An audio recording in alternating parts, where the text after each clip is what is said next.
Hello student, I am Deepak Saini, physics faculty, and today our topic of discussion is center of mass, है ना।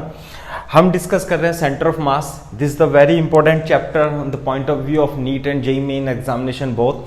Most of the questions come from the many question come from the center of mass topic, and also the application of this chapter is there in any other many other chapters जो कि आप 11th और 12th में बाद में पढ़ेंगे. इसमें तो सेंटर ऑफ मास का बहुत ज्यादा एप्लीकेशन होता है, इसलिए आपको इसे ध्यान से समझना है, ठीक है.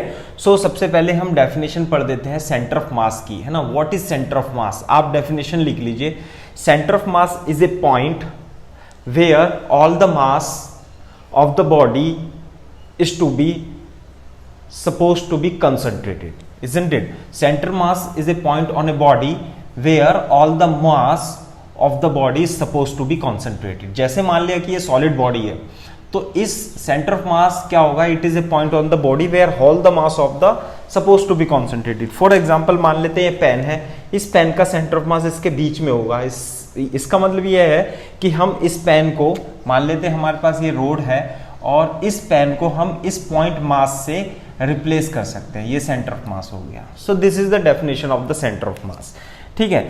सेंटर ऑफ ग्रेविटी थोड़ा डिफरेंट होता है, लेकिन उससे हमारा कोई ज्यादा मतलब ये सेंटर ऑफ ग्रेविटी में क्या होता है, where all the this is the point on the body where the all weight of the body is suppose where all weight of the body is acted, है ना. सेंटर ऑफ मास बॉडी के बाहर और body के अंदर यानी outside the body और inside on the body हो सकता है, लेकिन सेंटर ग्रेविटी जो होता है हमेशा बॉडी पर ही लाई करता है. जहां पर सारा wait of the body act करता है वो सेंटर ऑफ ग्रेविटी होता है. लेकिन अपने को यहां पर इस चैप्टर में सेंटर ऑफ मास पढ़ना है, तो ध्यान से सुनिएगा, है ना. तो कैसे करते हैं, सबसे पहले हम देखते हैं system of particles. System of particles, particles मतलब डिस्क्रीट पार्टिकल्स, डिस्क्रीट पार्टिकल्स, है ना. डिस्क्रीट पार्टिकल का centre of mass. Discrete particles का सेंटर ऑफ मास का मतलब क्या है बेटा, कि मान लेते हैं हमारा कोई एक्स कोऑर्डिनेट या एक्स एक्सिस या वाई एक्सिस है, एक्स वाई कोऑर्डिनेट सिस्टम है. मान लेते हैं कि एक m1 पार्टिकल है, मान लेते हैं एक m2 पार्टिकल है, डिस्क्रीट पार्टिकल है, मान लेते हैं एक m3 पार्टिकल है ना. Suppose this is origin. तो अब देखो ये जो सिस्टम ऑफ पार्टिकल है, अब आप देखोगे कि इस सिस्टम का सेंटर ऑफ मास कहाँ होगा बेटा, यहां पर कहीं पे होगा, है ना. तो यहां पर सारा सेंटर ऑफ मास होगा. तो सेंटर ऑफ मास कैसे निकालेंगे हम, उसके लिए फॉर्मूला है हमारे पास. मान लेते हैं this is the position vector of particle 1, this is the position vector of particle 2 and this is the position vector of particle 3. So what is the position vector of centre of mass, RCM का formula आपने को ध्यान रखना है. क्या कि बेटा RCM जो होगा, RCM vector is equal to m1 r1 vector plus m2 r2 vector plus m3 r3 vector और पार्टिकल से तो and so on divided by m1 plus m2 plus m3. Clear है के बाद. So this is the position vector of centre of mass if you know the position vector of particle m1 m2 and m3. Clear है क्या बात. दूसरी बात, इस फॉर्मूले के साथ साथ में आपको इसमें मान लेते हैं कि इसके m1 के x y coordinate x1 y1, इसके x2 y2, मान लेते हैं z भी है ना, x1 y1 z1 और ये x3 y3 z3 है ना. क्लियर है क्या बात. तो इसे ठीक से लिख देते हैं क्या, x1 y1 z1 ऐसे करके. तो r1 वेक्टर कैसे लिखा जाएगा बेटा, x1 i cap, y1 j cap और z1 k कैप. इसी तरीके से r2 वेक्टर भी लिखा जाएगा कैसे, x2 i cap, y2 j cap and z2 k cap. इसी तरीके से r3 भी लिखा जाएगा और r1 भी लिखा जाएगा जब आप इस फॉर्मूले को इसके अंदर पुट कर दोगे. हाँ, दूसरी बात, यदि आप सेंटर ऑफ मास के कोऑर्डिनेट क्या मान लेते हो, एक्सीएम, वाईसीएम और जेडसीएम मान लेते हो. क्लियर है क्या बात. तो बेटा जो आरसीएम वेक्टर है and RCM vector would be equal to XCM i cap, YCM j cap and ZCM k cap. ये तो हो गया आरसीएम वेक्टर. क्लियर है क्या बात. अब इनकी वैल्यूज RC ये जो पोजीशन वेक्टर है, इन पोजीशन वेक्टर की वैल्यूज यदि आप रखोगे तो किस तरीके से आएगा, देखो ध्यान से कैसे कि XCM है ना, बाद में लिख लेते हैं, RCM vector is equal to M1, कैसे लिखें बेटा, M1 कैसे, X1 I cap, Y1 J cap, Z1 K cap plus M2 क्या लिखें, X2 I cap, Y2 J cap plus Z2 K cap and so on. Divided में क्या जाएगा बेटा, M1 plus M2 plus M3 and so on. Clear है कि बात। अब देखो इधर में देखोगे आप तो M1 है ना, जैसे कि X इसमें M1 X1 I के कोफिशिएंट अलग कर लो, J के कोफिशिएंट अलग कर लो और K के कोफिशिएंट अलग कर लो, तो M2 X2 ऐसे करके दिस इज I कैप है ना, plus M1 Y1 M2 Y2 J cap और नीचे आ जाएगा कैसे, plus M1 Z1 M2 Z2 and this is K cap. Clear है क्या बात। डिवाइडेड में क्या जाएगा बेटा, M1 M2 and M3। Clear है क्या बात। तो ये हो जाएगा आपका RCM। ठीक है, अब RCM की वैल्यू क्या है ना, RCM की वैल्यू है XCM I कैप, RCM जो वेक्टर है XCM I cap, YCM J cap and ZCM K cap. तो जब आप यहाँ पर इसे ऐसा करो कि RCM को क्या कर दोगे, XCM I cap, YCM J cap, ZCM K cap लिख दोगे है ना। तो अब क्या करोगे आप, I कैप J कैप और J कैप की यदि आप कंपेयर करोगे है ना, तो इससे निकल करके क्या आएगा बेटा, XCM is equal to M1 X1 M2 X2 M3 X3। So this is the XCM, यानी कि सेंटर ऑफ मास का x कोऑर्डिनेट क्या होगा, M1 X1 M2 X2 plus M3 X3 divided by M1 plus M2 plus M3 आ जाएगा बेटा। Clear है क्या बात। इसी तरीके से यदि आप YCM लिखोगे तो YCM क्या आएगा बेटा, M1 Y1 plus M2 Y2 plus M3 Y3 divided by M1 plus M2 plus M3। Clear है क्या बेटा। तो इस तरीके से आपको YCM आ जाएगा। और ZCM भी M1 Z1 M2 Z2 M3 Z3 and so on divided by M1 M2 plus M3 and so on. So this is the x coordinate of centre of मास है ना। यहाँ पर इस पॉइंट का, इस कोऑर्डिनेट सिस्टम का, इस सिस्टम ऑफ पार्टिकल का सेंटर ऑफ मास का XCM कैसे दिया जाएगा, M1 X1 plus M2 X2 plus M3 X3। Clear है क्या बात। YCM M1 Y1 plus M2 Y2 plus M3 Y3 and M3 divided by M1 plus M2। ZCM यदि आपको देना है तो ZCM भी इस तरीके से आपको निकाल सकते हो। तो बेसिकली XCM YCM ZCM का फॉर्मूला ये है और RCM का फॉर्मूला ये है ना। तो हम दोनों पर ही क्वेश्चन करने की कोशिश करेंगे, आप इसे कॉपी कर लीजिए है ना, कॉपी कर, पॉज करके कॉपी कर लीजिए और इसके बाद हम क्वेश्चन करते हैं। तो मान लेते हैं कैसे कि फॉर एग्जाम्पल मान लेते हैं कि ये दो पार्टिकल्स हैं, ये है बेटा M1 is equal to 2 kg, M2 is equal to 4 kg और इनके बीच की डिस्टेंस बेटा 10 मीटर है। तो इसका क्या करना है आपको है ना, find the centre of mass, find the position of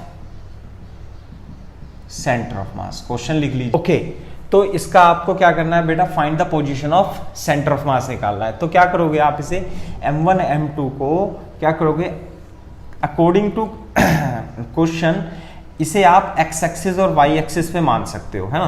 तो एक को तो रख देना बेटा ओरिजिन पर, तो ओरिजिन के कोऑर्डिनेट हो गए 0 0 है ना। इसका आ जाएगा M1 is equal to 2 kg और M2 is equal to 4 kg है ना।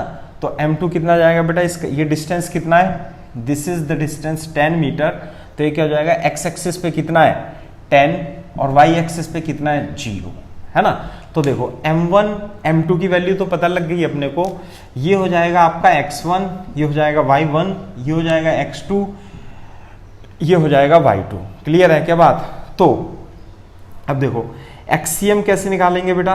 एक्सीएम का फॉर्मूला है m1 x1 plus m2 x2 divided by m1 plus m2। इसमें दो ही है m1 और m2, तो क्या लगाएंगे m1 x1 plus m2 x2 divided by m1 plus m2 is equal to m1 की वैल्यू कितनी है बेटा 2 और x1 की वैल्यू है x1 0 प्लस m2 की वैल्यू कितनी है 4 और x1 x2 की वैल्यू कितनी है बेटा 10 डिवाइडेड बाय 2 प्लस 4 कितना हो जाएगा 40 डिवाइडेड बाय 6 यानी कि 20/3 metre is the x coordinate. And what about YCM?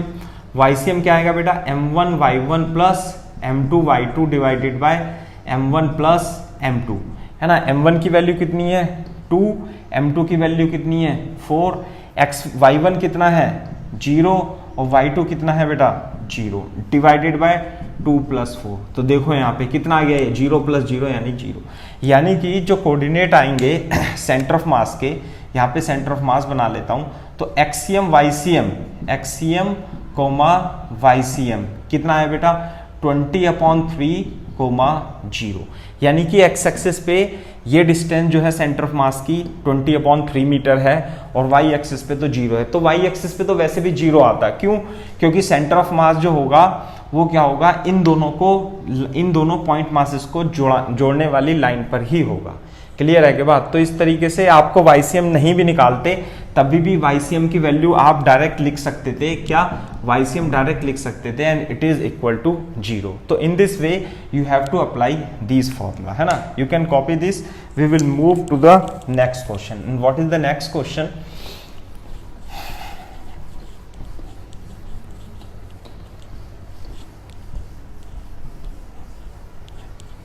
For example मान लेते हैं कि हमारे पास 4 पॉइंट मासेस हैं, है ना। 4 पॉइंट मासेस कितने हैं बेटा 1 kg, 2 kg, 1 kg, 2 kg, है ना। और ये चारों मासेस कहाँ रखे हुए हैं बेटा 5 मीटर एक स्क्वायर पे रखे हुए हैं, है ना। 5 मीटर स्क्वायर के कॉर्नर पर 4 मासेस रखे हैं। तो what you have to find?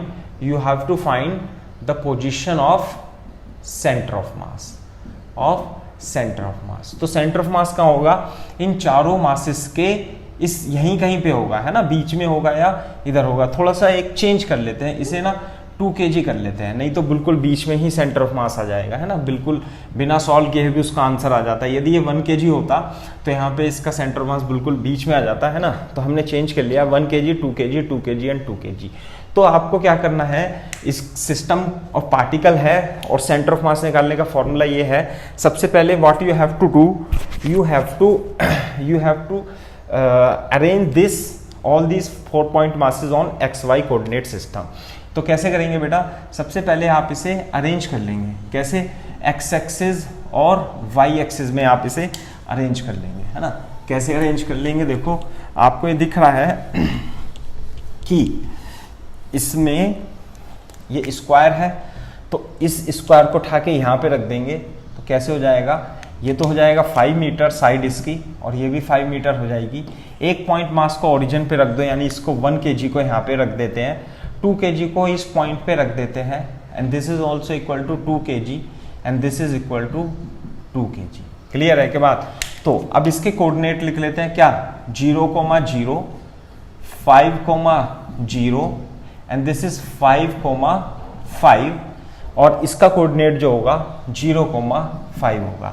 इसे बेटा थोड़ी देर के लिए m1 एज्यूम कर लेते हैं, इसे m2, इसे m3 और इसे m4 एज्यूम कर लेते हैं। क्लियर है क्या बात? तो देखो बेटा ये x1 y1 हो जाएगा, ये x2 y2 हो जाएगा, x3 y3 हो जाएगा और ये x4 y4 हो जाएगा।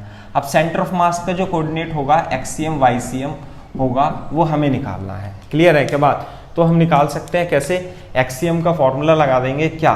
XCM का जो फॉर्मूला आएगा वो m1 x1 m2 x2 m3 x3 plus m4 x4 divided by m1 plus m2 plus m3 plus m4, ऐसे करके आ जाएगा। क्लियर है क्या बात?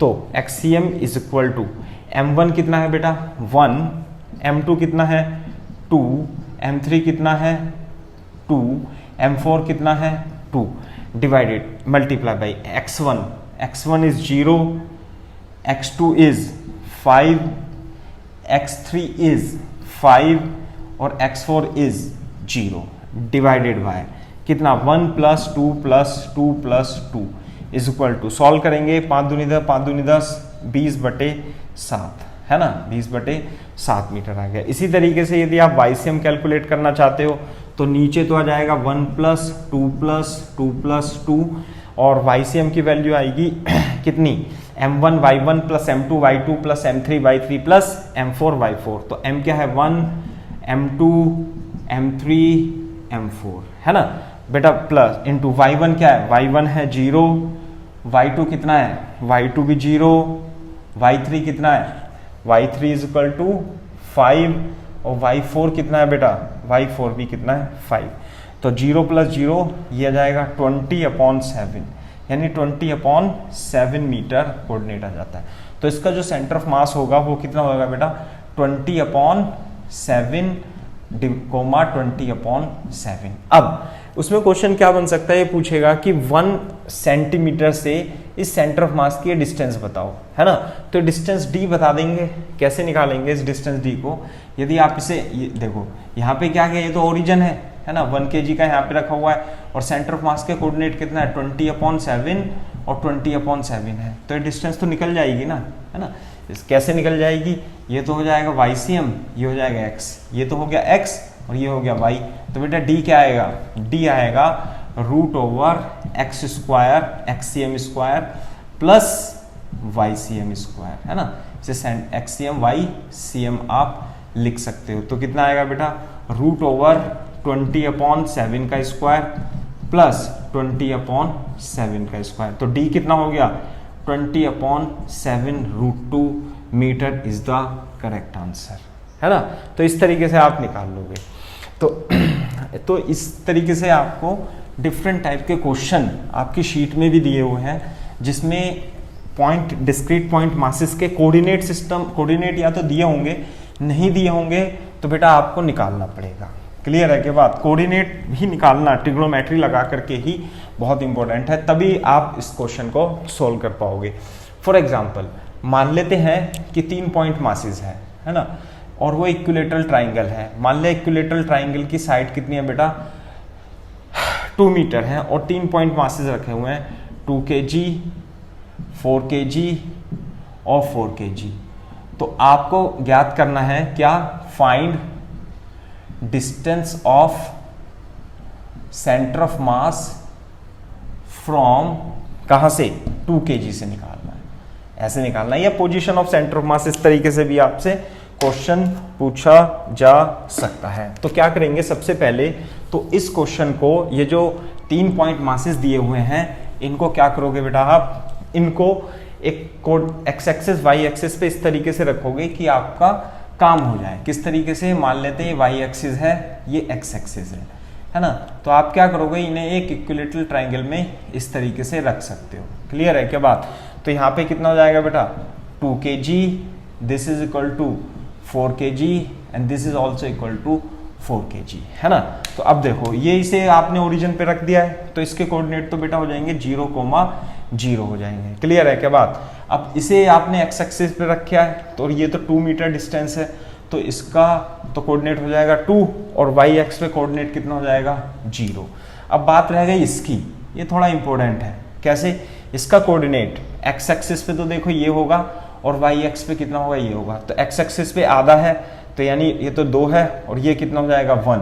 तो एक्स एक्सिस पे हो जाएगा 1 और वाई एक्स पे जो कोऑर्डिनेट होगा उसमें गलती कर देते हैं बच्चे, 2 ही लिख देते हैं, 2 नहीं आएगा। वाई एक्स पे ये जो आपको ये परपेंडिकुलर डिस्टेंस निकालनी है ना।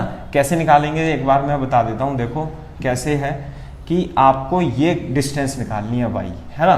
तो ये तो हो गया 1 मीटर, तो ये तो हो जाएगा 1 और वाई की वैल्यू निकालने के लिए आप इसमें ये 60 डिग्री होगा, इक्विलेटरल ट्राइंगल है ना, तो 60 और ये सारा 60। तो इसमें आप क्या लगाओगे, tan 60 लगा दो। tan 60 इज इक्वल टू, इस वाले ट्राइंगल में tan 60 y/1, y/1। tan 60 की वैल्यू कितनी होती है बेटा √3। तो y की वैल्यू क्या आ जाएगी बेटा, √3 मीटर आ जाएगी। तो ये वाली डिस्टेंस कितनी हो गई, √3 हो जाएगा। तो ये कोऑर्डिनेट कितना आ जाएगा, √3 आ जाएगा। तो इस तरीके से इसका y कोऑर्डिनेट निकालना थोड़ा टफ हो जाता है ना, तो उस तरीके से आप निकाल सकते हो। 2 नहीं आएगा इसका आंसर जो बच्चे लिख देते हैं। तो अब तो आसान हो जाएगा क्वेश्चन। कैसे, ये हो जाएगा x1, ये हो जाएगा y1, ये हो जाएगा x2, ये हो जाएगा y2, ये हो जाएगा x3 और ये y3। इसे m1 मान लेना बेटा, इसे m2 मान लो, है ना, और इसे m3 मान लो। क्लियर है क्या बात? तो बेटा XCM कैसे लिखेंगे, XCM is equal to m1 x1 m2 x2 m3 x3 divided by m1 plus m2 plus m3, है ना। XCM निकाल लेंगे। तो देखो x कैसे निकालेंगे बेटा, XCM is equal to m1 की वैल्यू कितनी दे रखी है बेटा, m1 की वैल्यू है 2 plus 4 plus 4 m1 m2 m3 plus m1 plus m2 plus m3 multiply by बेटा x1 कितना है यहाँ पे 0 और x2 कितना है बेटा यहाँ पे 2 और x3 कितना है यहाँ पे 1। तो जब आप इसे सॉल्व करोगे 4 दूनी 8 और 4 12/10 यानी 6/5 1.2 मीटर XCM इसका आ जाता है ना। इसी तरीके से यदि आप इसका YCM निकालना चाहते हो तो m1 y1 m2 y2 m3 y3 divided by m1 plus m2 plus m3, इस तरीके से निकाल देंगे हम, है ना। दूसरी बात m1 कितना है बेटा 2 प्लस 4 प्लस 4 2 प्लस 4 प्लस 4, है ना। अब यहाँ देखो y1 की वैल्यू कितनी है 0, y2 की वैल्यू कितनी है, y2 की वैल्यू भी कितनी है बेटा, y2 की वैल्यू भी है 0 और y3 की वैल्यू है √3। तो कितना आ गया 4√3 डिवाइडेड बाय 10 यानी कि 2√3/5 मीटर इज द आंसर, है ना। तो बेटा XCM YCM आ जाएगा। तो XCM कितना जाएगा, XCM यानी कि 5/6 ऐसे लिख दें, सॉरी 5/6 नहीं 6/5, दिस इज 6/5 और YCM कितना आया 2√3/5, है ना। तो आपको डिस्टेंस निकालनी है, ये डिस्टेंस निकालनी है D, है ना। तो कैसे निकालेंगे, देखो कैसे निकालेंगे कि एक तो कोऑर्डिनेट यहाँ पर है 6/5 और 2√3/5, तो ये डिस्टेंस आपको D निकालनी है ना।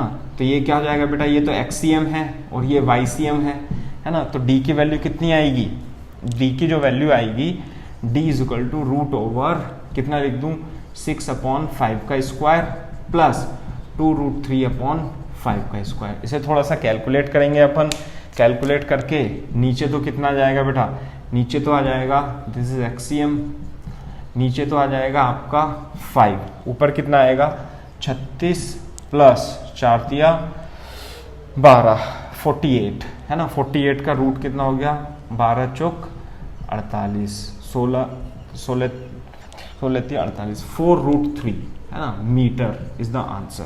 तो डिस्टेंस कितनी आ जाएगी 4√3/5 मीटर डिस्टेंस इसकी इस तरीके से आप निकाल सकते हो, है ना। कॉपी कर लीजिए, है ना। इस तरीके से आपको इनके क्वेश्चन करने हैं सेंटर ऑफ मास के, ये ध्यान रखने वाली बात है, ठीक है। तो ये हो जाएगा। तो इस टाइप से जो आपको कोऑर्डिनेट सजाकर देगा पॉइंट मासेस के, तो पॉइंट मासेस को आप m1 m2 m3 मान करके, है ना, उसके coordinate x1 y1 x2 y2 इस तरीके से लिखने के बाद आप फॉर्मूला लगा देंगे तो आंसर आ जाएगा। इसके अलावा एक क्वेश्चन डायरेक्ट हमें दिया जाता है, फॉर एग्जांपल कि मान लेते हैं 1 kg मास है, ये 2 kg मास है और ये 3 kg मास है। इसका पोजीशन कोऑर्डिनेट, इसका पोजीशन वेक्टर जो दिया हुआ है 2i कैप, है ना, प्लस j कैप दिया हुआ है। इसका position vector 2i cap minus j plus k cap दिया हुआ है और 3 kg का position vector r3 is equal to j cap plus 2k cap इस टाइप से दिया हुआ है। तो है ना, ऐसे लिख देगा, या आपको ऐसे भी दे देगा कि 1 kg का जो पोजीशन वेक्टर है 2,1 है, 2,1 और 2 kg का पोजीशन जो है वो 2,-1,1 है, 2,-1,1 और 3 kg का पोजीशन जो है वो 0,1,2 है। इसे लिखने का तरीका भी ये है। तो आपसे पूछेगा क्या कि find position vector of centre of mass. Question को आप कैसे करेंगे, पोजीशन वेक्टर का हमने आरसीएम का डायरेक्ट फॉर्मूला लिखा था, कैसे m1 r1 m2 r2 m3 r3 vector divided by m1 plus m2 plus m3। इस तरीके से आपको फॉर्मूला इसका लगा देना है। कैसे लगाओगे कि बेटा m1 की जगह क्या है 1 kg, r1 की जगह क्या हो जाएगा 2i cap plus j cap, m2 की जगह 2 और इसकी जगह लिख देंगे हम 2i cap minus j cap plus k cap plus m3 की जगह 3 मल्टीप्लाई बाय इसका vector j cap plus 2k cap divided by m1 क्या है 1 प्लस 2 प्लस 3। क्लियर है क्या बात? तो आप इसे सॉल्व करेंगे कैसे, 2i cap plus 2i cap plus, अच्छा यहाँ तो i का कोफिशिएंट है ही नहीं तो कितना हो जाएगा 2 प्लस 4 यानी 6i कैप। थोड़ा सॉल्व कर लेना, j cap minus j cap plus कितना आ जाएगा बेटा 4 प्लस 2j कैप आ जाएगा और k कैप कितना आ जाएगा 6 दूनी 8 है ना, 8 k cap divided by 6। So this is the RCM है ना। और थोड़ा सिंप्लीफाई करके आरसीएम की वैल्यू कैसे निकालेंगे बेटा, थोड़ा डिवाइड कर देंगे 3i cap plus j cap plus 4k cap divided by 3। So this is the position vector है ना, position vector of the centre of mass of the system. Clear है क्या बात? तो इस तरीके से आप इन्हें सॉल्व कर सकते हैं। ठीक है, ये बात है। दूसरा एक इंपॉर्टेंट पॉइंट में आप बता सकता हूँ, कॉपी कर लीजिए इसे है ना।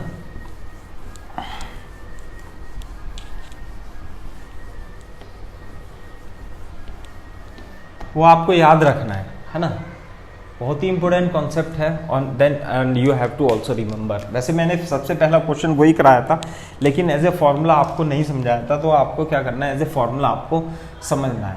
मान लेते हैं मास m1 है और ये मास m2 है और दोनों के बीच की डिस्टेंस कितनी है बेटा r है। तो इसके आपको इन दोनों का जो पोजीशन इन दोनों का जो सेंटर ऑफ मास होगा वो इन दोनों के कहीं ना कहीं के बीच में होगा, इस लाइन जॉइनिंग m1 m2। तो सेंटर ऑफ मास जो होगा उसे हम निकालेंगे इस तरीके से। कैसे, देखो इन्हें क्या कर लेंगे हम कि x एक्सिस और y एक्सिस पे अज्यूम कर लेंगे है ना, x एक्सिस और y एक्सिस पे। तो यदि आपने इसे x एक्सिस माना और ये m1 है तो इसके जो कोऑर्डिनेट होंगे वो 0,0 हो जाएंगे और इसके कोऑर्डिनेट x एक्सिस पे कितना है r,0 और दोनों की बीच की डिस्टेंस कितनी है बेटा r है, तो RCM। तो अब आपको देख करके पता लग जाएगा कि YCM तो इसमें हम डायरेक्ट 0 लिख सकते हैं।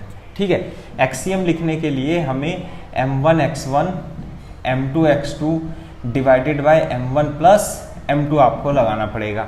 अब देखो m1 तो ठीक है m1 and what is x1 is 0, m2 what is x2 into r divided by m1 plus m2। तो XCM कितना आ जाएगा बेटा m2 divide r upon m1 plus m2। Clear है के बाद this is r। So this is the value of the XCM है ना। XCM की वैल्यू मतलब अगर जो m1 है this is m1 and this is m2 तो XCM तो मतलब यही है ना। तो सेंटर ऑफ मास की जो डिस्टेंस है ये यहाँ पे XCM होगा, तो ये जो XCM आया है दिस इज XCM, 0 ये कोऑर्डिनेट होंगे ना, तो यानी कि ये जो डिस्टेंस है ये, इसे थोड़ी देर के लिए हम r1 मान लेते हैं। तो आप देख के बता सकते हो कि जो r1 होगा वो XCM के बराबर ही तो होगा जो निकल करके आया है। तो अपन क्या लिखेंगे, r1 is nothing but m2 upon m1 plus m2 into r। Clear है क्या बात? अच्छा, तो ये डिस्टेंस हो गई सेंटर ऑफ मास की, किससे, m1 से। तो m1 से यदि आपसे सेंटर ऑफ मास की डिस्टेंस पूछेंगे तो m2 upon m1 plus m2 into r आप बता सकते हैं। यदि इसे r2 माने, यानी कि what is r2 is the distance of centre of mass from m2, तो बेटा r2 कैसे निकालेंगे, ये टोटल डिस्टेंस कितनी थी r थी और ये डिस्टेंस कितनी है r, तो बेटा r2 कैसे निकालेंगे, r2 will be equal to capital R, इस R में से इस R1 को घटा देंगे, then you will get the R2। तो R माइनस R1 की वैल्यू तो XCM के इक्वल ही थी, this is equal to M2 upon R divided by M1 plus M2। Clear है क्या बात? और जब आप इसे सॉल्व करेंगे मल्टीप्लाई करके, you will gate M1 upon M1 plus M2 into R। तो R2 की वैल्यू कितनी आती है बेटा R2 की वैल्यू आती है m1 upon m1 plus m2 into R. Clear है क्या बात? तो देखो यदि R1 पूछे तो m2 अपॉन समथिंग आ जाता है, और यदि R2 पूछे तो यहाँ पर m1 आता है, यानी m1 अपॉन समथिंग आता है ना। दूसरी बात, इसे इक्वेशन नंबर 1 और इक्वेशन नंबर इसे 2 मान लेते हैं। 1 और 2 को यदि आप डिवाइड करते हो, है ना, इसे 2 मान लेते हैं। 1 और 2 को यदि आप डिवाइड करोगे तो क्या आएगा बेटा? R1 upon R2 is equal to M2 upon M1। साथ में एक बहुत ही अच्छा सुंदर सा रिलेशन आता है, यदि आता है M1 R1 is equal to M2 R2। Clear है क्या बात? तो इसकी सहायता से काफ़ी क्वेश्चन सॉल्व होने के चांसेस रहते हैं, आसानी से सॉल्व हो जाते हैं। M1 R1 is equal to M2 R2। मैं आपको डायरेक्ट एक एग्जांपल लिख करके दिखा देता हूँ। फॉर एग्जांपल मान लेते हैं ये 2 kg ब्लॉक है और ये 6 kg ब्लॉक है, और ये 2 मीटर इनके बीच की डिस्टेंस है। तो यहाँ से सेंटर ऑफ मास इन दोनों के बीच में होगा, यहाँ पे होगा ना सेंटर ऑफ मास। यदि R1 पूछे, है ना, और ये R2 पूछे, है ना, R1, तो बेटा ये R1 डिस्टेंस होगी 2 kg से, तो R1 की जो वैल्यू होगी, R1 की वैल्यू होगी, इधर की वैल्यू लिखनी है तो M2 अपॉन, ये लिखा ना R1 क्या था? M2 upon M1 plus M2, यानी कि 6 upon 2 plus 6 into total distance कितनी है? ये है R, है ना, इंटू R इंटू 2, तो कितना होगा? 12 upon 8 is equal to 3 upon 2 is equal to 1.5 metre. Clear है क्या बात? इसी तरीके से यदि 6 kg से आपसे सेंटर ऑफ मास की डिस्टेंस पूछे तो R2 आप क्या लगा दोगे? R2 is equal to 2 upon 2 plus 6 into total R2, तो कितना हो गया? 4 upon 8 is equal to 1.2 is equal to 0.5 metre. Clear है क्या बात? तो इसका मतलब ये है, देखो यानी कि यदि ये 2 kg का ब्लॉक है और पॉइंट मास है, और ये 6 kg का है ना, और इनके बीच की डिस्टेंस कितनी है बेटा? 2 मीटर है। तो सेंटर ऑफ मास क्या होगा? वो भारी वाले पार्टिकल, हैवी पार्टिकल की तरफ होगा। तो R2 देखो 0.5 है, तो ये तो हो गया सेंटर ऑफ मास। ये हो जाएगी 0.5 मीटर डिस्टेंस, और ये कितनी हो जाएगी बेटा? ये हो जाएगी 1.5 मीटर। यानी सेंटर ऑफ मास जो होगा वो भारी वाली हैवी पार्टिकल यानी 6 kg पार्टिकल की ओर ही होगा। क्लियर है क्या बात? तो इस क्वेश्चन को आप इस तरीके से भी कर सकते हैं। ठीक है, तो ये आपको ध्यान रखना है, M1 R1 is equal to M2 R2, है ना, 2 पॉइंट मासेस के लिए आप इसे इस तरीके से भी कर सकते हैं। क्लियर है क्या बात? अब हम मूव करते हैं जो सेंटर ऑफ मास है हमारा, है ना, centre of mass of solid body. Clear है क्या बात? सॉलिड बॉडी में कैसे? सबसे पहले हम पढ़ते हैं सिमेट्रिक बॉडी का। सिमेट्रिक बॉडीज कौन कौन सी हैं देख लेते हैं। सिमेट्रिक बॉडीज में आपको क्या पढ़ना है? जैसे मान लिया रोड है, ये है ना, ये रोड है ऐसे करके। क्लियर है क्या बात? रोड का मतलब है जैसे ये पेन है आपका, है ना, तो और ये रिंग है मान लेते हैं। क्या है बेटा? ये रिंग है, ये रोड है, ये आपकी डिस्क है। क्या है बेटा? ये डिस्क है। क्लियर है क्या बात?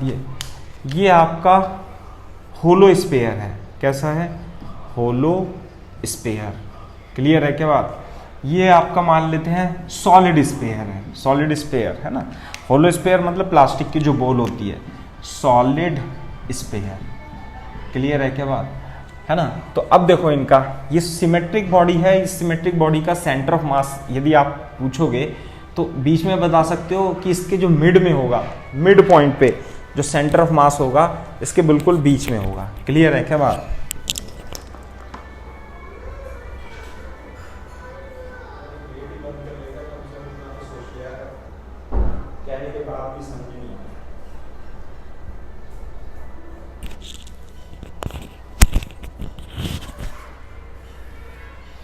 ओके, तो यहाँ पर ये सेंटर ऑफ मास है। रिंग का जो सेंटर ऑफ मास होगा कहाँ होगा? वो बीच में होगा।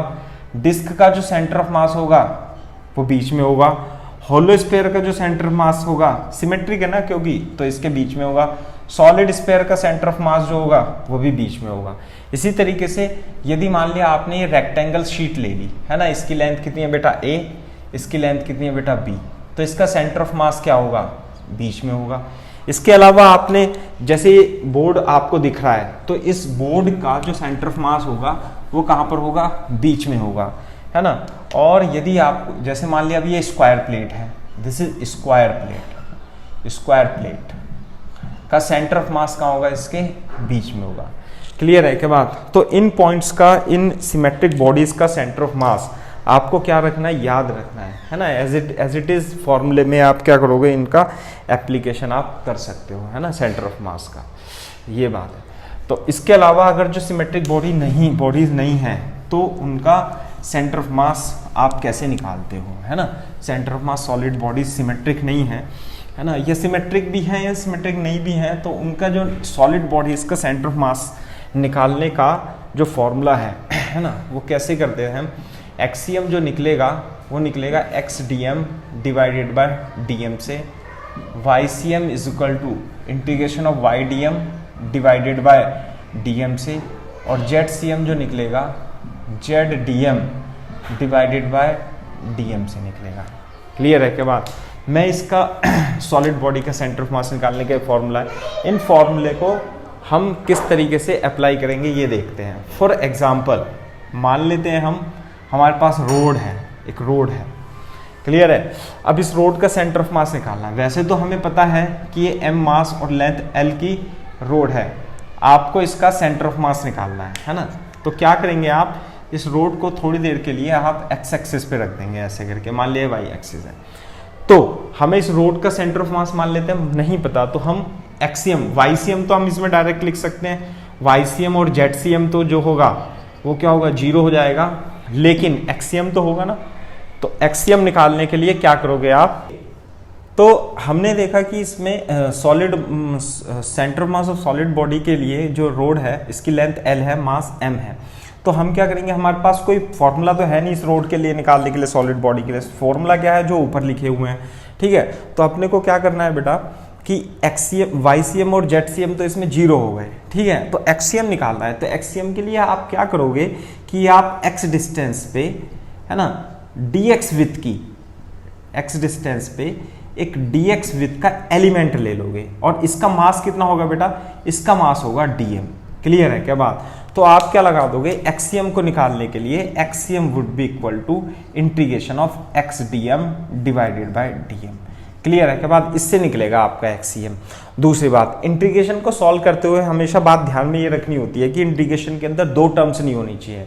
यहाँ पे x वेरिएबल है और dm भी वेरिएबल है, तो आपको क्या करना पड़ेगा, dm को x की टर्म में लिखना पड़ेगा। क्लियर है क्या बात। देखो वो कैसे लिखेंगे, लीनियर मास डेंसिटी की हेल्प से लिखेंगे। कैसे कि मान लेते हैं ये हमारे पास एक रोड है ना, इसकी लेंथ कितनी है बेटा m, l, और मास कितना है इसका m है। यानी कि अगर जो मैं आपसे पूछूं कि आधी रोड का मास कितना है, तो आप बताओगे सर m/2। 1/4 रोड का मास कितना है, m/4, है ना। कैसे बताया बेटा, यूनिटरी मेथड से। कैसे, l लेंथ का मास कितना होगा, m, 1 मीटर का मास कितना होगा, m/l, है ना, यानी कि kg पर मीटर, है ना। इसे ही क्या बोलते हैं हम, linear mass density in kg पर मीटर बोलते हैं। क्लियर है क्या बात। दूसरी बात, तो बेटा ये l/2 का कितना होगा, m/l इंटू l/2, यानी कि कितना हो जाता है, m/2। ऐसे ही तो लिखते हैं।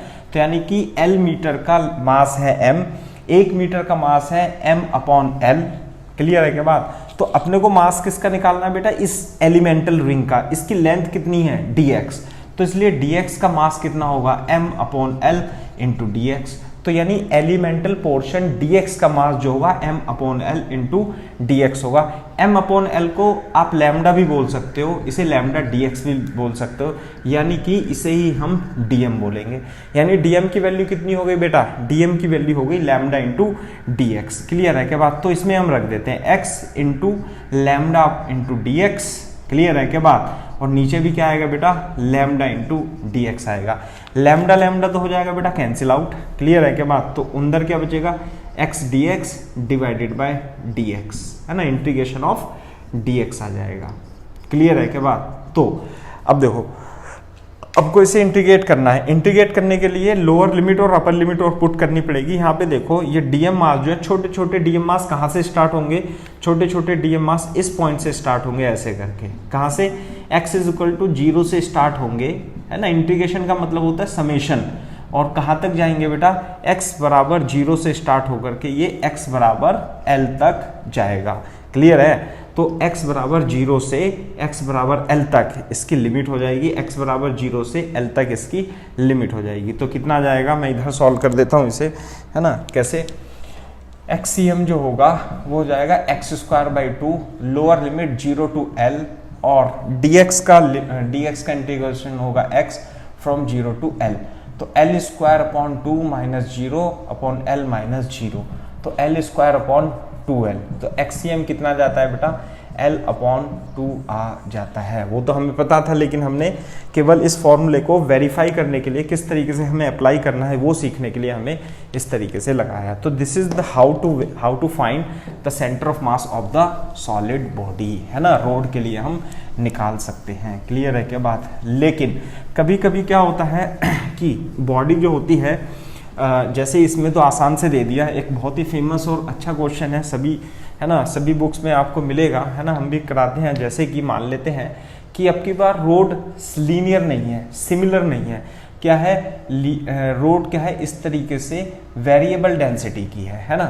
तो इसकी लेंथ कितनी मान लेते हैं बेटा, l मान लेते हैं, और ये x इक्वल टू 0 पे रखा हुआ है। तो आपको इसकी, ये x एक्सिस है मान लेते हैं, ये y एक्सिस है ना। तो आपको इसका सेंटर ऑफ मास निकालना है if it's linear mass density lambda is given as a plus bx, है ना। a प्लस bx दे रखा है ना, ऐसे दे रखा होगा क्वेश्चन में, कैसे 2 प्लस 5x ऐसे करके, है ना। a प्लस bx की जगह 2 प्लस 5x भी इस टाइप से दे रखा होगा। तो आप क्या करोगे, आपको इसकी लीनियर मास डेंसिटी निकालनी है a प्लस bx की फॉर्म में। तो लीनियर मास डेंसिटी का जो यूनिट होता है केजी पर मीटर, इसका मतलब होता है 1 मीटर का मास लैम्डा केजी है, ऐसे करके है। तो इसमें देखोगे तो जो इसकी डेंसिटी है वो इंक्रीज करती जा रही है। तो देखते ही हम इसमें बता देंगे कि इसका YCM तो कितना हो गया 0, तो हमें केवल XCM निकालना है। क्या निकालना है बेटा, XCM निकालना है। तो XCM यहाँ पर कहीं पे होगा, बीच में तो नहीं होगा L/2 पर। तो कैसे निकालेंगे, XCM is equal to XDM divided by DM, यही हमारे पास फॉर्मूला है। क्लियर है क्या बात। दूसरी बात, अब DM की बारी आ गई।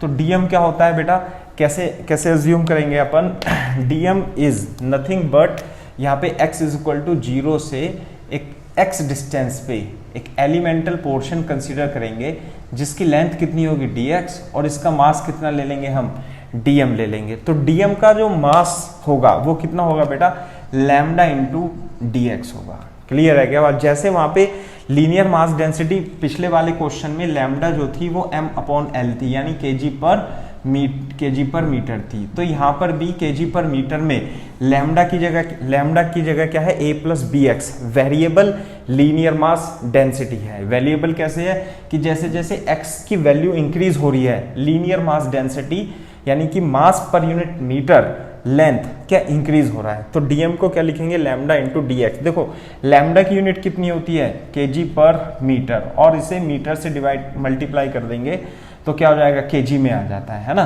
तो जो DM की वैल्यू होगी वो हमेशा लैम्डा इंटू dx के इक्वल होगी। लैम्डा यहाँ पर दे रखा है a plus bx into dx।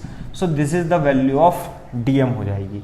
तो क्या हो जाएगा बेटा, x और DM की वैल्यू हो जाएगी a plus bx into dx divided by कितना, DM की वैल्यू कितनी हो जाएगी, a plus bx into dx। दूसरी बात, जो ये x की वैल्यू है वो कहाँ से कहाँ तक वेरी करेगी, it will vary from x is equal to 0 to x is equal to l, है ना। तो लोअर लिमिट कितनी हो जाएगी 0 और अपर लिमिट कितनी हो जाएगी l। लोअर लिमिट 0 और अपर लिमिट हो जाएगी l। अब हम इसे इंटीग्रेट कर देंगे। कैसे इंटीग्रेट करेंगे, देखो इसे इंटीग्रेट करने के लिए अंदर मल्टीप्लाई कर देंगे, ये तो हो जाएगा ax और ये हो जाएगा bx square dx integration divided में क्या जाएगा, a का इंटीग्रेशन क्या होगा ax, bx का इंटीग्रेशन क्या होगा bx स्क्वायर बाई 2। और बेटा यहाँ पे लिमिट कहाँ से कहाँ तक वेरी करेगी, 0 से l तक, और यहाँ पे भी 0 से l तक। थोड़ा सा इसे हम सिंप्लीफाई कर लेते हैं, है ना। इसे जब आप कैलकुलेट करोगे तो आपको XCM की वैल्यू निकल जाएगी। कैसे, यहाँ पे ax यहाँ पे bx स्क्वायर है, तो इंटीग्रेशन जो होगा ax² प्लस bx की power 3/3 and limit varies from 0 to l। और जब यहाँ पे पहले l रखोगे तो रख देंगे और 0 रखेंगे तो 0 हो जाएगा, और यहाँ पे आ जाएगा al प्लस bl²/2 और फिर इसमें अपर लिमिट रखेंगे और 0 रखेंगे तो 0 ही आ जाएगा। तो क्या आ जाएगा बेटा, ये एक्सीएम की वैल्यू होगी al² प्लस bl की पावर 3 माइनस 0 और डिवाइडेड में क्या आ जाएगा बेटा, al प्लस bl²/2 आ जाएगा। क्लियर है क्या बात? सो दिस इज एक्सीएम, है ना, एक्सीएम। तो एक्सीएम की वैल्यू जो आएगी वो कितनी आएगी बेटा, है ना। अब इसमें देखो नीचे से नीचे ऊपर नीचे l कॉमन आ जाएगा, तो al/2 और bl²/3 और यहाँ पे आ जाएगा a प्लस bl/2। इसे थोड़ा आप एलसीएम लेके सिंप्लीफाई कर लेंगे, then you will get the answer. तो इन दिस वे रोड का मैंने इसलिए एग्जांपल लिया था पहले, ताकि आपको पता लग जाए कि आपको ये जो वेरिएबल मास का या सॉलिड बॉडी का सेंटर ऑफ मास निकालना है वो किस प्रकार से निकालना है। तो इस तरीके से आप इन बॉडीज का सेंटर ऑफ मास निकालने की कोशिश करिएगा। ठीक है, ये बहुत ही फेमस क्वेश्चन है और कई बार ये नीट में और जेईई मेंस में भी बेटा पूछा गया है। ठीक है, अब हम करते हैं एक बहुत ही अच्छा क्वेश्चन है। वैसे तो आपको इसका रिजल्ट याद रखना है, लेकिन एक बार कम से कम डेरिवेशन तो हो जाना चाहिए, है ना।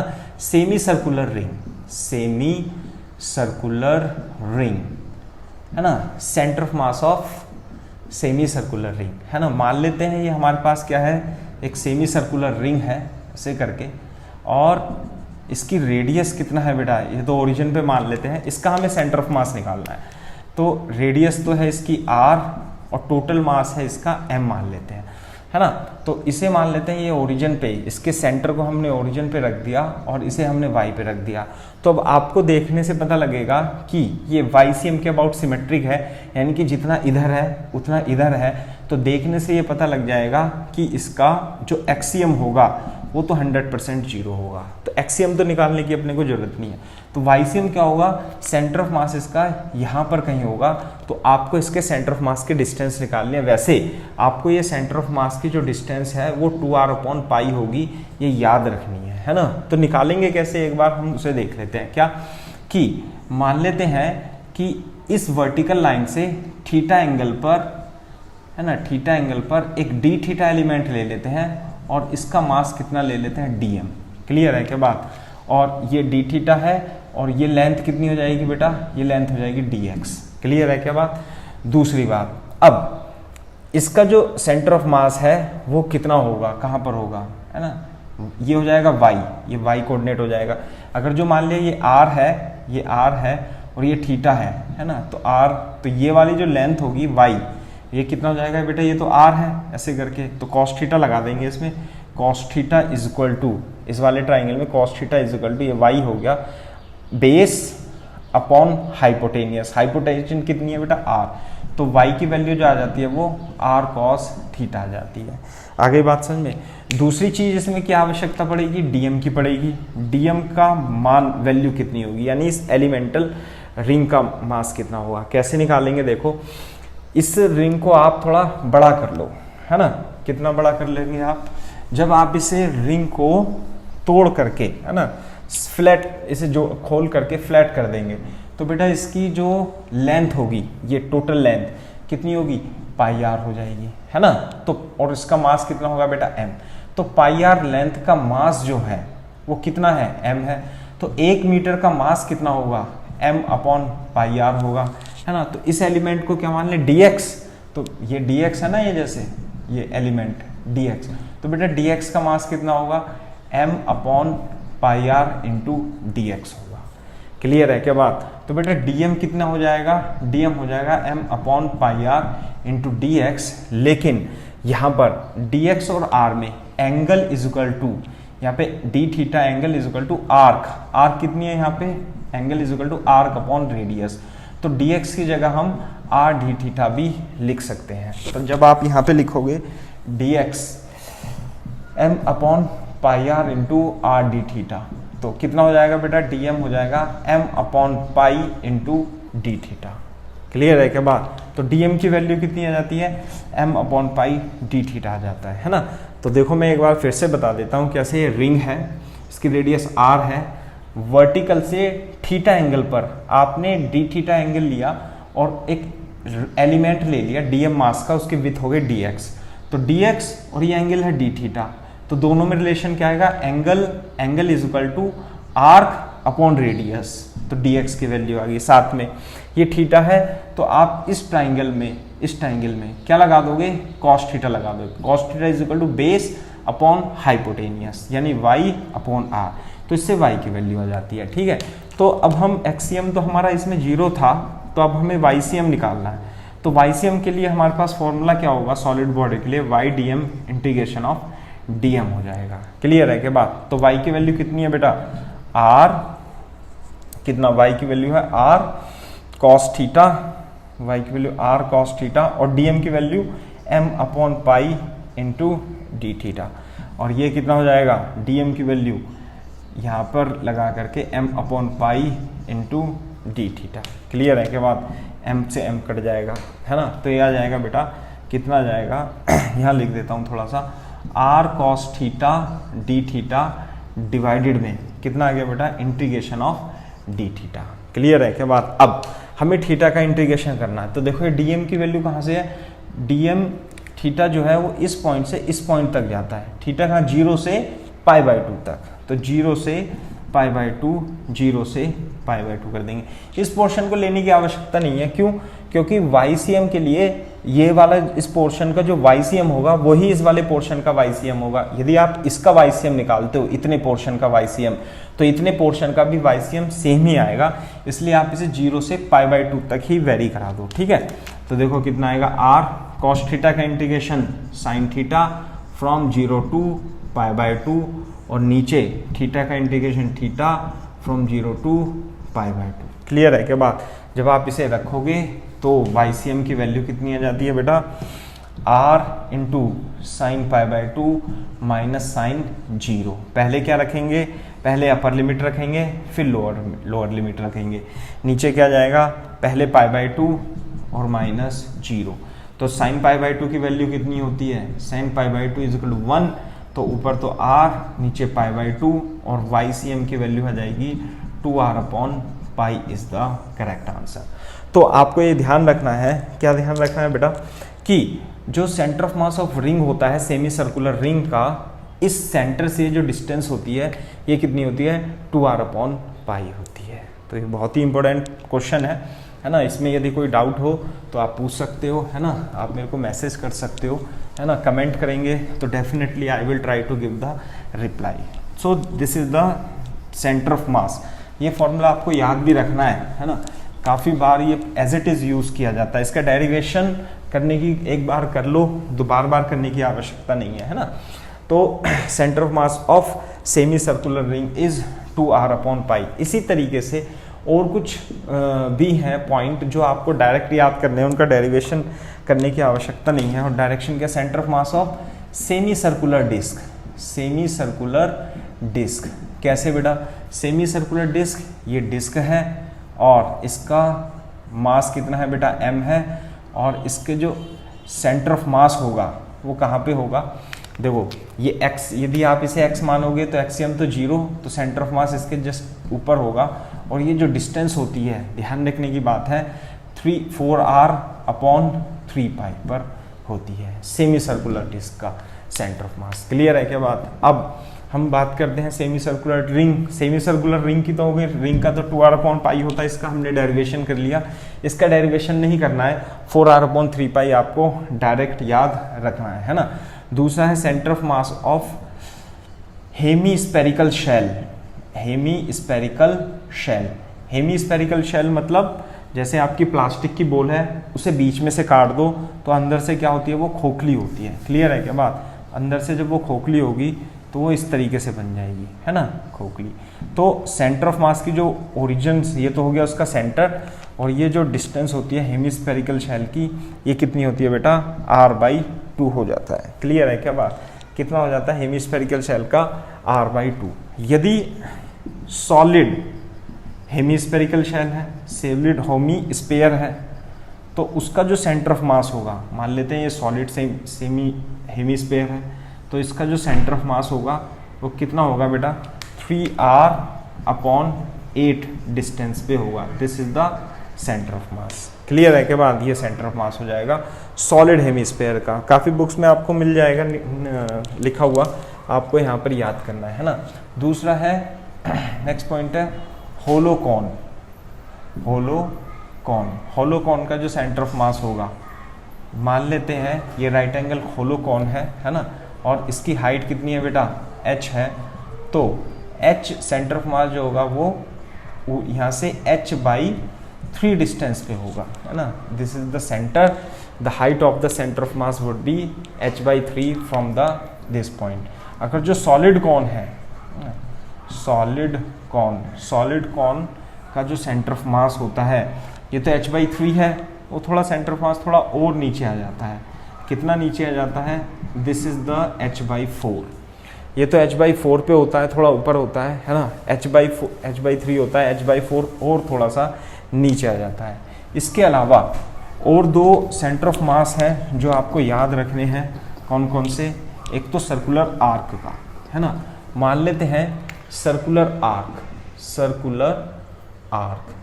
आर्क कैसे होगा बेटा, मान लेते हैं ये आर्क है ना, ऐसे करके आर्क है, और ये सेंटर पे 2θ, रेडियस कितनी है इसकी बेटा, r है, और ये एंगल बनाता है थीटा इधर से, यानी 2θ एंगल बनाता है।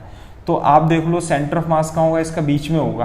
क्लियर है के बाद, तो ये जो सेंटर ऑफ मास की डिस्टेंस होती है वो ध्यान रखनी है आपको, कितना, r sin θ/θ। क्लियर है के बाद, इसे आप सेमी सर्कुलर रिंग के लिए वेरीफाई कर सकते हो।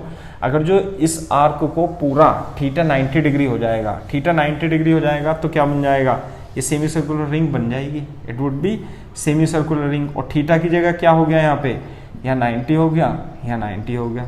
तो जो सेंटर ऑफ मास होता है, ये जो हाइट होगी वो कितनी होगी, r sin 90 डिवाइडेड बाय π/2, है ना। 90 की जगह π/2 रख लो, तो कितना हो गया, 2r/π। तो वेरीफाई भी हो सकता है, इसे आपको याद भी रखना है। क्लियर है क्या बात।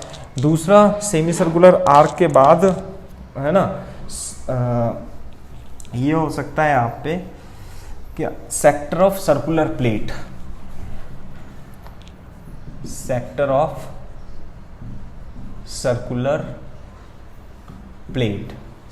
सर्कुलर प्लेट का मतलब क्या है, जैसे ये आर्क था, ये तो आर्क ऐसे था, है ना, और सर्कुलर प्लेट क्या होगा, सेक्टर सर्कुलर प्लेट, ये सॉलिड प्लेट है इस तरीके से, और ये एंगल 2θ बना रहा है।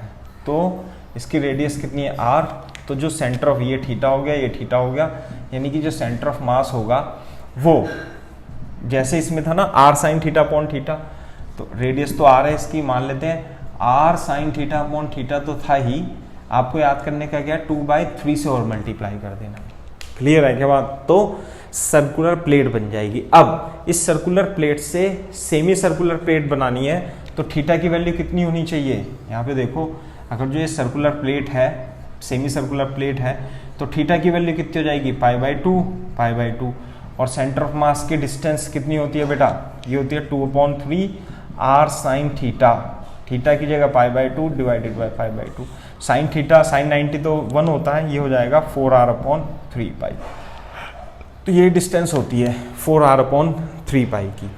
ठीक है, तो इस पर बेस्ड कुछ क्वेश्चन है, एक दो क्वेश्चन है, जैसे मैं आपको बता देता हूँ कि मान लेते हैं फॉर एग्जांपल, एक ये सर्कुलर आर्क है, सर्कुलर आर्क मतलब एक क्वार्टर में है, ऐसे करके। ठीक है, बहुत ही इंपॉर्टेंट क्वेश्चन है। इसका मास m है, तो ये y एक्सिस है और ये x एक्सिस है, तो इसका आपको सेंटर ऑफ मास बताना है। तो सेमी सर्कुलर आर्क बन गई, तो यदि आप इसके मिड पॉइंट को जोड़ोगे तो सेंटर ऑफ मास की पोजीशन यहाँ पर होगी। क्लियर है क्या बात। तो सर्कुलर आर्क है 1/4 ऑफ द क्वाड्रेंट में है। पहले तो ये पूरा सर्किल होता, लेकिन अगर जो सर्किल होता तो सेंटर ऑफ मास बीच में होता, इसे साफ कर दिया इतने पोर्शन को, तो सेमी सर्कुलर आर्क इन क्वार्टर बन गई। और ये टोटल कितना एंगल हो गया, 90 डिग्री। तो ये हो जाएगा π/4, ये भी कितना हो जाएगा π/4, और ये भी हो जाएगा थीटा, और ये हो जाएगा थीटा। तो ये जो डिस्टेंस है ये कितनी होगी, r sin θ/θ। ऐसे ही तो निकालेंगे, तो यानी कि ये जो डिस्टेंस होगी आर साइन थीटा की जगह π/4 और थीटा की जगह π/4, तो कितना हो जाएगा बेटा 4r/π और साइन π/4 यानी साइन 45 1/√2 यानी 2√2r/π हो जाएगा। तो ये डिस्टेंस हो जाएगी, लेकिन आपको क्या निकालने हैं, सेंटर ऑफ मास के कोऑर्डिनेट निकालने हैं। तो मैं इधर लिख देता हूँ ना, नहीं इधर ही लिखते हैं अपन। कैसे कि ये तो डिस्टेंस आ गया सेंटर ऑफ मास की, ये डिस्टेंस आ गया, तो ये हो जाएगा इसका एक्सीएम, है ना, दिस इज एक्सीएम और दिस इज वाईसीएम। क्लियर है क्या बात? और ये हो जाएगा डी मान लेते हैं, थोड़ी देर के लिए इसे डी मान लेते हैं, ये डी है ना, D is equal to R sine theta upon theta. तो ये तो हो गया 45 डिग्री ऐसे। तो एक्सीएम और वाईसीएम क्या होंगे, बराबर बराबर होंगे इसमें। तो और क्या होगा, cos 45 is equal to XCM upon d और sine 45 is equal to YCM upon d, है ना। तो बेटा एक्सीएम कितना जाएगा बता सकते हो इसमें? XCM would be equal to, यहाँ से देखो, XCM is equal to d cos 45 और डी की वैल्यू कितनी है बेटा? डी की जो वैल्यू आई है वो कितनी आई है,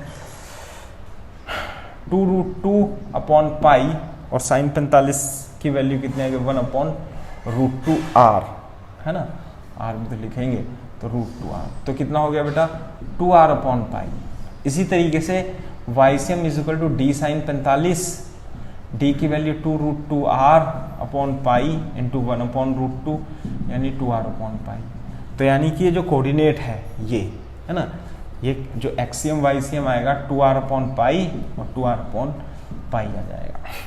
तो this is the coordinate of the centre of mass of this circular arc. इसी तरीके से एक दूसरा क्वेश्चन भी बनता है, कैसे कि for example you have to find, question लिख लीजिए, find the coordinate of the centre of mass of 1/4 of the circular plate, है ना। मान लेते हैं वाई एक्सिस है और ये एक्स एक्सिस है। पहले क्या थी, पूरी डिस्क थी, तो डिस्क का सेंटर ऑफ मास कहाँ होगा, बीच में। अब डिस्क में से इतना पोर्शन जो है आपने वो रिमूव कर दिया, तो सेंटर ऑफ मास कहाँ होगा बेटा? सेंटर ऑफ मास ऐसे करके यदि आप इसे जोड़ोगे बीच में से 45 डिग्री यहाँ पर, 45 डिग्री यहाँ पर, तो सेंटर ऑफ मास यहाँ पर होगा। तो आपको इसका एक्स कोऑर्डिनेट और वाई कोऑर्डिनेट निकालना है।